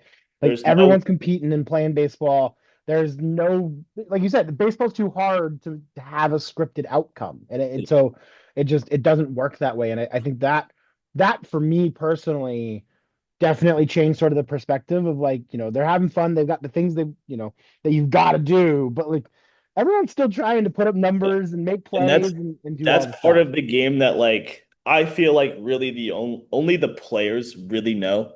Like you don't really know unless you're there, but like we are competing our butts off. Like people are getting pissed. Like we share locker rooms with the other team. Like there's some times where you come back after a game and people are, it's like I don't know if we should be in the same room right now. But no, we are definitely competing and people want to win. There's a playoff at the end of the season. The Yeah. the championship game is at Truist Park. We're calling it the Banana Bowl. It's going to be the freaking Mhm. biggest show ever. And we want to be there. Like every team wants to win. Like Yeah. it's competitive and that's definitely yeah, why it is what it is. If it wasn't like we wouldn't want to do this. Um but yeah, it's cool. I love it. Ben, I really appreciate your time this morning. Is there anything else that you want to be able to say to anyone? Anything you want to promote or shout out or anything else before we let you go here? Not really. Beach to you. That's what we say at Loco Beach. Well, beach to you. It's supposed to be getting into the 70s this week here, so I'm Awesome. gonna I'm gonna credit that one to you showing up today. So Awesome. Love to hear it. Hey, good to see you. yeah, Always great talking to you, Steven. Hope all is well. yep, sure. Right back at you, Ben. Take care. We'll definitely be following your journey, man. It's gonna be a fun one. All right, sweet. See you later. Special appreciation for Ben Parker, Whitman outfield alum, having a chance to join me and chat for about 45 minutes or so, and know that kind of results in a long episode for everybody. Again, I've said it on a broadcast, I've said it in person to everyone. We get to talking, we have some fun, so that comes with the territory. But you know. Ben really spent some time talking in the interview just about the confidence component, right? And I do want to say and be able to look at certain spots and say, I think it was really cool. I think there were some real moments where guys were able to build on that confidence. Nick Tang. And Nick played really well this weekend, I thought. The left-handed hitting shortstop for the Blues was an infielder that got irregular playing time kind of in his second year, was a full-time pitcher a year ago because that was where the team needed him in terms of needing a fresh arm in the bullpen. Nick shifted to the bullpen. Now he's back. He's playing shortstop every day, filling that role that was left by Beck, who had been in that spot day in and day out for, basically 3 years. A lot was put on the shortstop in terms of being able to kind of hold down the defense. And I've been really impressed with Nick's defense, but the bat really coming around too. I'm sitting here looking right now at this Game 2 box score, the 14-13 win.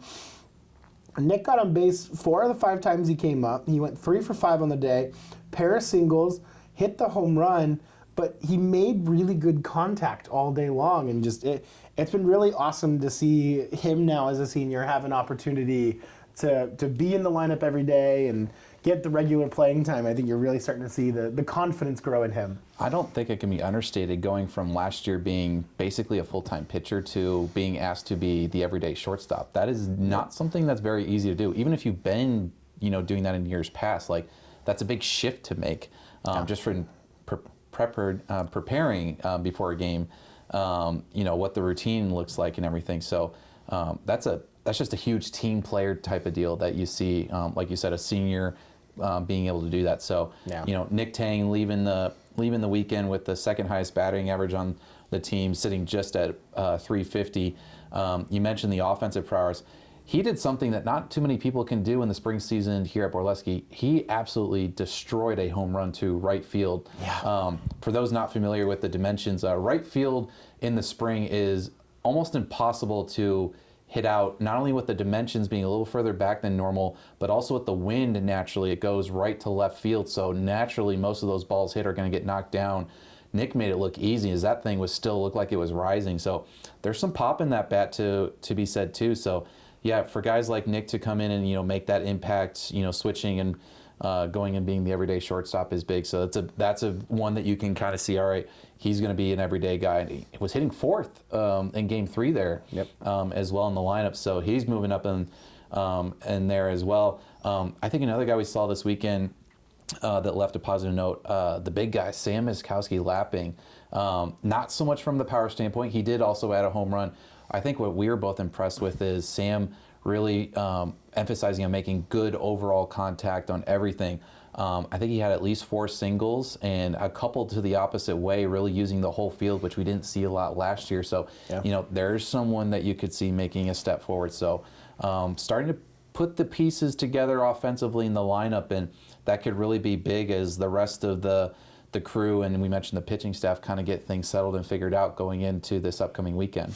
Yeah, in terms of sort of what you see, right? You tend to see traditionally that the offense is behind the pitching at the start of seasons, and then sort of as you get more ABs, you start to see the offense kind of catches up.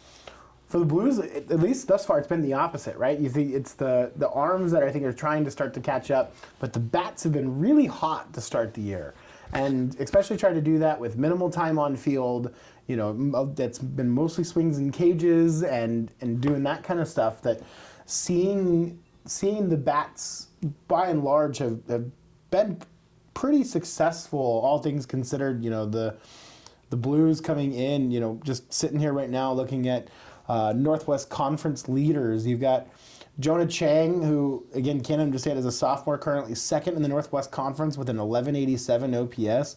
But Jonah, Halen, and Nick, 3 of the top 15 in the conference in terms of OPS. So, when a third of the guys that sit there, all on one team, that there's some offensive talent in the lineup, and that doesn't, get even just a little bit further. Chris Nobrega sitting at 19, Runyon sitting at 21, TJ sitting at 26. So, offensively, there are a lot of the regulars for the Blues that are performing. I think it's just a matter of the steadiness. You've seen a lot of the big innings from Whitman, as opposed to, being able to sort of just stay steady and, run here, or run here, or run here, and by the end you get to 8. It's been a little bit more 0-0-4, 0-3, 0-2. We're seeing a lot of the really crooked numbers going up on the scoreboard, which is certainly fun to see, right? Like, you'd love to see success building on itself. It's starting to be a conversation of being able to create those opportunities as much as it is of being able to build on the success when somebody in front of you is doing it. Yeah, and it's, the offense last year losing several key members. We talked about replacing them, but I think that's almost the least of the worries now for the team as a whole. I think you're seeing a lot of those guys stepping up and contributing, and the bats are pretty hot from what we've seen. We mentioned the run totals this weekend. We mentioned the loggers, obviously, 51 runs, but the Blues were keeping pace for the most part. Other than that, the seven inning game that the runs kind of got away from a little bit, but they were in games and they were keeping up. So no, I think the offense has a lot to look forward to, and like we said, kind of seeing what pieces you have and what you can do situational wise. The small ball part still being a big part of it. I think every guy in the team can probably bunt their way on if they needed to, with the emphasis that the coaching staff puts on that. So, no, I think the offense is in a good spot right now. They just need to keep, doing what they're doing and building on that. And as the weather warms up, the ball's going to fly a little farther too. So that can only be better for them too. So, no, I think they got that going in the right direction. Now there's just some other key aspects we got to keep looking at from the pitching side to really turn this Northwest Conference standings around. One of the things that I think I'll be most curious to see sort of as we move forward, starting with this weekend, is we really haven't seen the Blues run much on the base paths. And I think that, you can understand some of that given some of the power that exists and sort of the ability of top to bottom, the entire lineup's ability, especially while playing at home, to put the ball over the left field wall to some extent. But I think we've sort of gotten familiar with BK over the last 15 years, that he's been on staff at Whitman, the last 12 or so that he's been in charge. He is not afraid to ask a guy to lay a ball down, to execute the run and hit, the hit and run, to try and get guys in motion. And, especially if you're trying to, and are looking at a conference where, maybe I think the strength of the conference exists on the offensive side of the ball more so than it does on the mound. Can you create extra ways to sort of put pressure on the pitchers and the defense? Because I will say that, while I say that, maybe pitching is not the strength of this conference, we've seen some really good defense so far from both Puget Sound and George Fox, playing some pretty solid defensive baseball so far this season. And so, do you find ways to press the pitcher in particular by making them get you out on the base paths as well, put more guys in the scoring position? Yeah, and I'm just looking at the stats right now for Whitman. Not many guys are in crooked numbers in terms of stolen bases attempts. TJ, who's at the top of the lineup, being the most, he's been 6 for 8 in stolen bases. Nate Petz is 2 for 3. I thought we saw an interesting lineup change as well in Game 4, the non-conference one. We saw Nate get put at that number 9, and I think you number 3. Game number 3, my apologies. Yep, that's okay. Both said it wasn't necessarily like a demotion for Nate. Nate was hitting number 2 or number 3 in the lineup for most of the season. I think it was almost kind of playing with the lineup, like you said, to almost like that second leadoff guy in the 9-hole to get Nate on base and utilize his speed. Obviously, we know what TJ can do, but Nate's got some quickness as well on the base pass. But to your point, the defense has been really strong from what we've seen coming in. Crockett at shortstop for Puget Sound this last weekend made a couple of really nice plays. Kellen Krebs as well. Nakamura. Krebs with the glove flip. Didn't even transfer. Made a great play. I'm going to forget which game it was, but running towards first base, and the runner fielded and scooped and flipped over to first base in time, all in one motion. So, and the outfielders covering a lot of ground. Didn't really see many mistakes out there from Puget Sound either. So. The defense has been really impressive. Lettier, I hope I'm saying that correctly. Armand Lettier. Yes. I think we did that. Made some great plays in left field, including a diving catch on the line. So, no, the defense, and to go even a little bit further, the catchers have shown off some strong arms as well. Yep. Maybe even limiting some of that on base or those stolen base opportunities. So, just very sound overall so far. And I think you're going to continue to see that conference-wise. So something to watch there as we kind of look at how the Blues attack on the base pass. Yep. And so as we look forward to Whitman, will be heading out on the road this weekend to take on, for the first time, I say that slightly facetiously, as they've gone through a name change, the Lewis and Clark River Otters in Portland at Jerry Gatto Field. Official as of winter As sports? the winter sports. Yep. So in the fall, we were still referring to them by their prior name, but starting with the basketball and swim seasons, they are officially the River Otters. They have officially rebranded. They are now also showing, they've recently unveiled their new mascots and some of Jiminy Christmas, the branding, the logos, yeah. Color scheme, all that kind of stuff. So Matt Kazderka, still the head coach at Lewis and Clark. He's done a nice job. We've absolutely seen over the course of his time there, and I think, something to kind of point to when we talk about the difficulty of playing in the Northwest Conference, that I think comes along with this too. There's a lot of longtime tenured head coaches in this conference. There's been very little turnover in the last decade plus. A handful of these guys that also got their degrees in the Northwest Conference. We saw Puget Sound's head coach. You said 12 years? Yep. He played at Puget Sound. BK obviously played here at Whitman. Kazderka at Lewis and Clark. Was the assistant coach. He played at Willamette, got his degree at Willamette University, so he's got a familiarity with the conference. I believe him and George Fox as well, you had mentioned, had been there for several years. Koppel's been there. I think he's in his 7th or 8th season now as the head of Fox. Willamette got a new head coach a couple years ago when the prior one took a job at Worcester back in the Midwest. But by and large, it's also an experienced conference, and all these guys are very familiar with each other. And so I think that adds some... It adds some fun, when you sort of develop a familiarity and, a camaraderie, I think, in terms of how we behave. But, a lot of, the vast majority of the head coaches in this conference have now been at their schools for some time.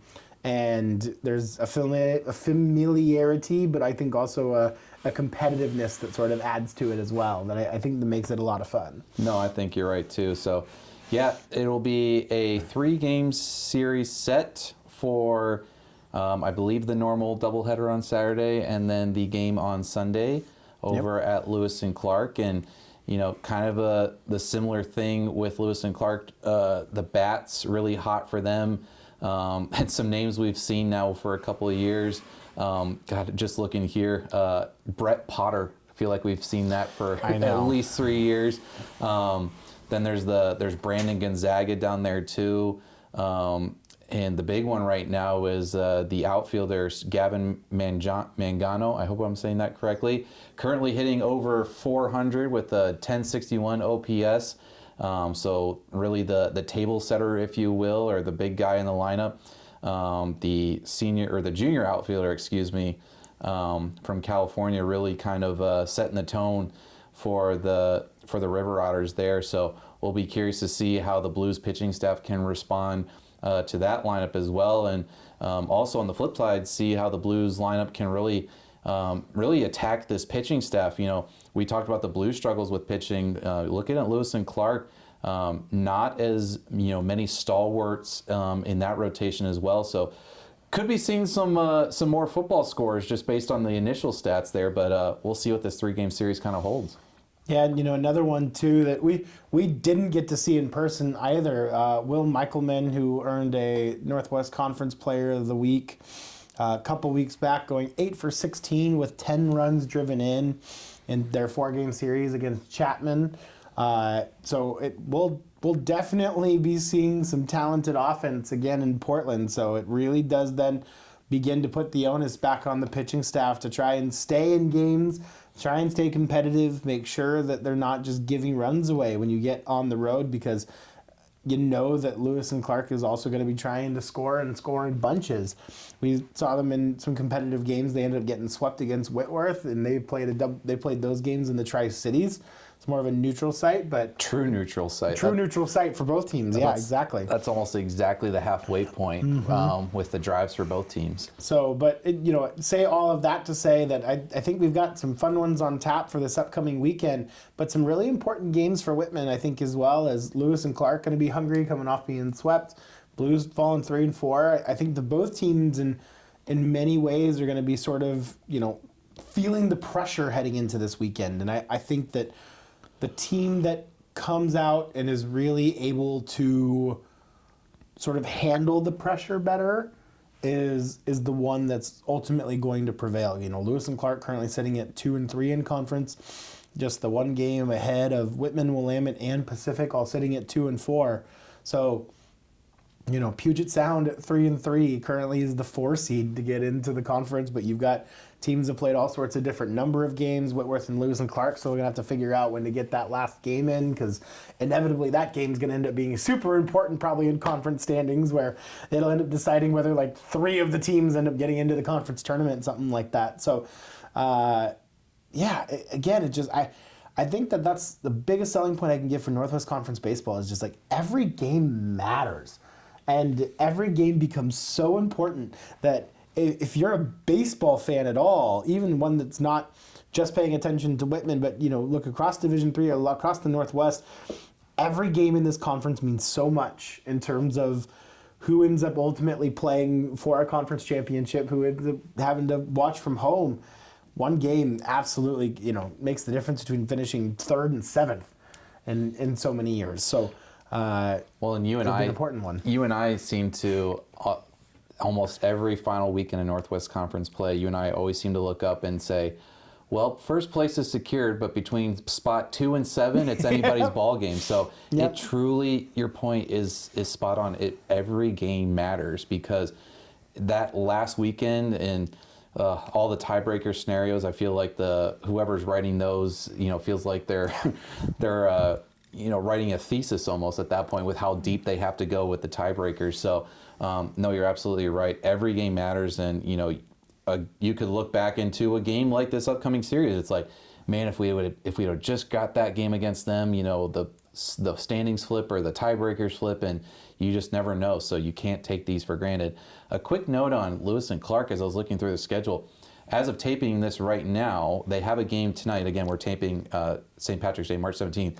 Versus Denison University tonight, number 1 in the country for their division. So quite the measuring stick before the Blues get to town there. So we'll have to keep an eye on that game just to kind of see how that turns out. But again, the Blues coming to Portland this weekend as a key matchup versus Lewis and Clark gets underway. But curious to see how that game goes tonight over in Portland for Lewis and Clark. Yeah, definitely have to be keeping an eye on that one, and also how that impacts who may be throwing today or then available on short rest heading into the weekend series with the Blues. So we'll definitely be keeping an eye on number 1 Denison making the trip out to Portland and getting a game. And I'll have to go see what brings Denison out west, because I have to imagine they're playing more than just one game to come all the way out here. So that's a pretty neat opportunity. At the Division III level, teams have to get so many games in region, and so trying to get teams out to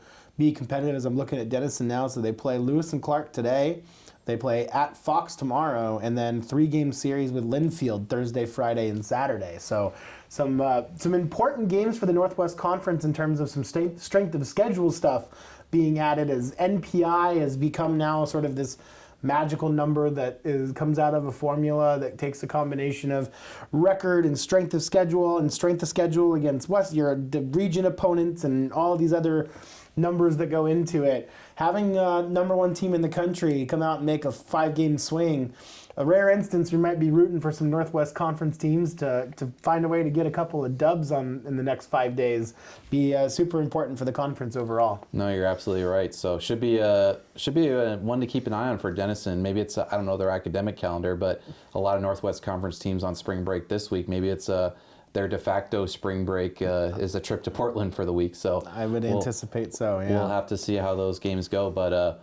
Still early on in Northwest Conference play, a lot to play, a lot to be decided, but Blues have some time, but time's kind of running out to see what the season holds for them in terms of standing wise.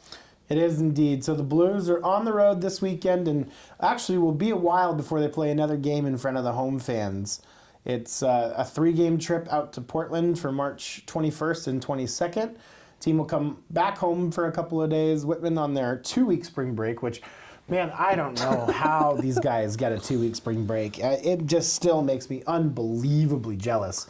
But on spring break for 2 weeks, so they'll come home for a couple of days and then take off for California and go play some Skyac games next weekend, March 26th through the 29th. The 4-day stretch will have them play 5 games in 4 days, 1 against Whittier College, 1 against Laverne at the Yale end, and then those are the bookends for the 3-game set against Occidental in Eagle Rock, California. So that'll be an important series. Anytime, the Skyac and the Northwest Conference, sort of those two lone conferences that exist west of the Mississippi. There's a conference in Texas as well, but the majority of our region 10, existing out west. And so those interconference matchups, certainly important ones, again, in terms of strength of regional schedule, strength of conference schedule. But then the Blues, after their California trip, will come back home. School will start back up, but then they'll go back over to the Portland area, Forest Grove, for 3 at Pacific University before finally returning home on Tuesday, April 7th for Eastern Oregon. So by that time, Whitman will have played 2 conference series and 11 games. So we'll have, again, at that point, the next time that we see Whitman at home, 50% of their conference schedule would have already been played. So it'll be an interesting point for us by the time that we get to see Whitman at home again to see where they sit in the overall conference standings. Any predictions out of you, Cody? I can give you the Northwest Conference, as we've stated, is just it's good baseball top to bottom. Like you said it, these teams just beat up on each other. So that's why we say when we get to the last week, we're sitting there. It's like, okay, the 1 seed's probably set to go, but 2 through 7. Who knows after even 1 game, much less 3. So I think this is a big opportunity not only for the road games. I think the one you're going to really look at as we're sitting here very early again, that early April trip to Pacific, who seems to be setting the tone conference wise. Again, just 2 or 3 weeks into this, but Pacific's going to be quite the measuring stick, I think, to see for where you're sitting. In between that, you're going down to California playing some similar schools that most of these Northwest Conference teams are playing, again, in that Skyac region as well. So I'd hate to put any predictions on there. I was looking at this road trip as you're describing it, and this is, basketball to baseball, but in basketball, it used to be back in the day, I think it was the Spurs, they always had like their what they called it, the rodeo road trip. The rodeo always came to town for San Antonio, and they were always gone for like 9 or 10 games at a time. So this is almost like the de facto, the rodeo was just here actually for Walla Walla, but a little bit late. So it's hard to say, but I mean, if you're looking for like your best case scenario, based on early standings, you're hoping to go down to Lewis and Clark this weekend and hope to at least take 2 out of 3. And then, Pacific, if they're as strong as they are, if you can steal one from there, you can come back going 500 on the road, which, to your point earlier in the episode, that's what you're looking for on the road. So I think that's probably what you're hoping for. I hate to make predictions. Again, the uncertainty of this conference, the competitiveness of this one, I think that's what you're looking at going out on the road here. I agree with you. I think especially now that you found yourself having dropped 4 of 6 at home to open up conference play, that maybe you're trying to get to 2 to win both series on the road. Obviously, that's a tough ask, but you're going to have to find 2 of 3 on the road somewhere. You're going to have to find a sweep maybe somewhere in order to, really try and position yourself back into the, we've kind of looked at it as like 15 wins in conference play is sort of that magic number that kind of, can't say guarantee, but feel like almost guarantees that you'll get into the conference tournament. So, and you said we're 6 games into 24 conference-wise. Correct. So my rough math means that is 18 games remaining. I hope I did that correctly. That checks out. Yep. You have to find 13 wins in 18 games. Yeah. That's a tall ask, but that's the position you put yourself in. So yep, exactly. That's the road that the team and the coaching staff has to look at and try to maneuver.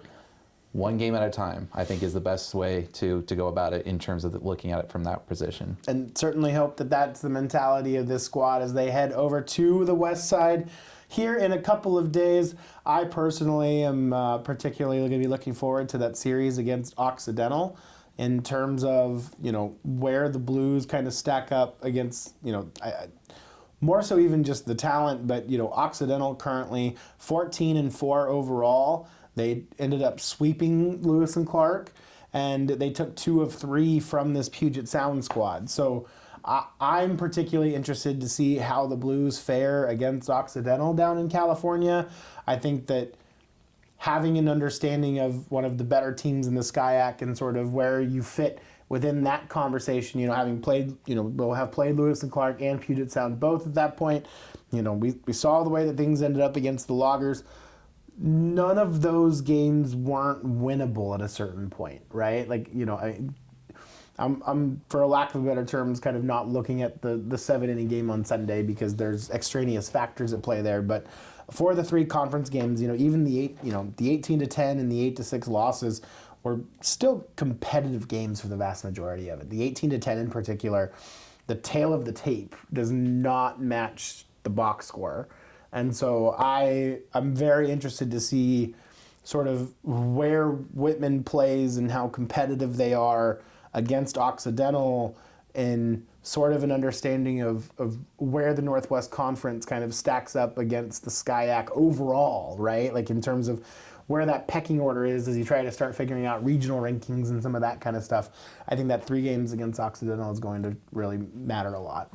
I think so too. It'll be interesting to see where things sit after this long road trip, but again, one game at a time. We'll see how it works out, and we'll be back, probably be back home sooner than we think. It sounds like it so far in the future. We're going to be back here before we know it, and even that NAI Eastern Oregon is a program that as a Tuesday that quite bluntly 3-4 years ago was not a game that we expected to ever be competitive, is now competitive. And that's not a result of the talent at the Whitman level. That's a result of the talent of the coaching staff and the way that program is sort of rebuilt in the last 5 years. Yep. That is now a very competitive game that we're going to be expecting here at Borleski Stadium on that Tuesday, April 7th, before we get back into conference play at home against PLU that weekend. Should be a good one. But yeah, 3 weeks away from that one as we sit today, but we'll see how the results on the road fare out, and we'll keep tabs on all of it. And we'll continue to put out content to have something released every week. Don't know the length and to what extent. I'm at least going to try and have an interview once a week. Hopefully have a chance to check in with maybe some guys on the road, hoping to try and maybe do that while the team's in California. So make sure that you're taking the time to look at all of the athletics content, whitmanblues.com. You can follow Whitman Athletics on Facebook, Instagram, YouTube, Twitter, X, whatever we're supposed to call it anymore. I still call it Twitter. There's too many to keep track of. There's too many to keep track of. I don't know if JB's got a Blue Sky account yet. We'll talk to him and see if we're over there too. But YouTube, I think definitely from the Diamond Report is the place that we would like you to check out and stay with. Big shout out again, a thanks to Ben Parker for having a chance to join me today as well. Talk about all things for his time at Whitman, as well as what he's doing now with the coconuts and banana ball, and just what a neat experience and such a cool thing. You can tell just his enthusiasm for what he's doing right now just radiated through the screen in terms of my interviewing him. And if you ever get a chance to go check him out in terms of wherever he might be playing, you can find all of that stuff online. You can go find out his Instagram accounts as well. It's some pretty cool stuff that he's doing. It's been amazing to see his physical transformation over the course of college and beyond now. Just unbelievable, super cool, super fun, super neat to get the chance to catch up with Ben again. So stay with us all season long. We'll give you everything we got. Talk to the show, everything. We appreciate everybody that comes and visits us on game day as well and comes to say hello. It really means a lot to know that everyone's paying attention, enjoying what we're doing. We'll continue to do our best. So I think that's it for this week's Diamond Report. Cody, thank you as always. John Barry, we appreciate our sport communications director. And After 3 straight days, Cody, I think we can maybe stop talking for a day or two. I'm okay with that. We can take a day. Perfect. Thanks everyone for joining us. That'll be it for this week's Diamond Report.